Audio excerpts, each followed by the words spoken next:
ደግል ነው የሚጠይቀው ማለት ነው። ስለዚህ አሁን ከተነሳው ጥያቄ አንፃር በሰሙኑ አባታችን አባ ገብረ ማርያም ያደርጉት ነገር አለ። ስላሴ ጾታ አላቸው የላቸውም?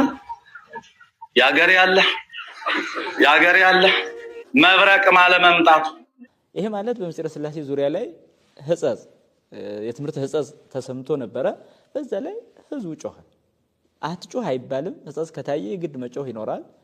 ምክንያቱም እንደቀድሞ አይደለም። ቀድሞ የሆነ ሰው አንድ ቦታ ላይ ነው ስህተት የሚፈጽመው። እዛ ቦታ ያሉ አካባቢ ያሉ ሰዎች ናቸው ይዘው የሚያርሙት የነበረው። አሁን ግን አንድ ቦታ ላይ ስትናገር ሁሉም ላይ ነው የሚሰማው። ስለዚህ በዛ አንፃር አስተዋዩም ይሰማል፣ አላስተዋሉ የማያስተውሉም ይሰማል። ሁሉም ስለሚሰማ በሁሉም ተሳተህ ትቀመጣል። ከዛ በኋላ ሁሉ ይጮሃል። በስርዓት እንገስጻቸው፣ እስኪ እንጠይቃቸው ምን ለማለት ነው፣ እንዲህ ሁኑ፣ እንዲህ አድርጉ ለማለት ራሱ ቦታና ጊዜ የማያሰጥ ዘመን ነው አሁን። ካፌ የሚወጣው ሁሉም ላይ ስለሚደርስ ማለት ነው። ስለዚህ ጉባኤ ተሰርቶ ቁጭ ብሎ የሚወያዩበት ዘመን አይደለም። እንደምታዩት ማዋከብ ላይ ብቻ ትኩረት ያደርጋል። ምናልባት ስለ ሃይማኖት የምትሰጠው ምላሽ እንዲህ ሊኖር ይችላል። ምክንያቱም በዓለም ዙሪያ የተበተነ ትምህርት በዓለም ዙሪያ በተበተነ መልስ ነው ስተቱነቱ የሚገለጠው።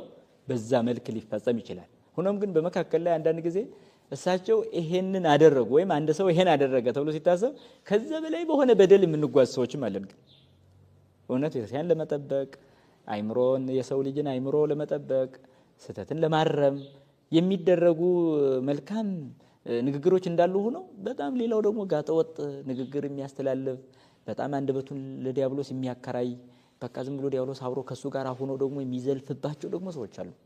እንደዚህ አይነት በጣም እሱም ጥንቃቄ ያስፈልጋል። እንደዚህ አይነት ሰዎች በራሳቸው ይቅርታ ሊጠይቁ ይገባል። አጥፍተዋል።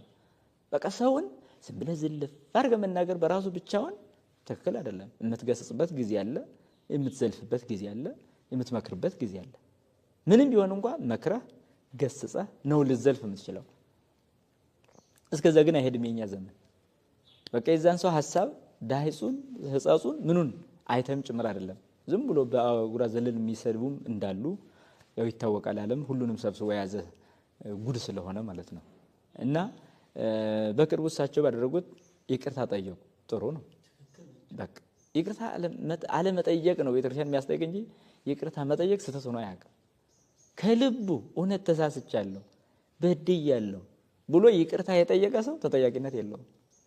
ስለዚህ እስተካከላለሁ ማለቱ ነው። የነበረብኝ እይታ ይሄ ነበረ፣ ስለዚህ አሁን እንዲያውም ተጠቀምኩ ማለቱ ነው።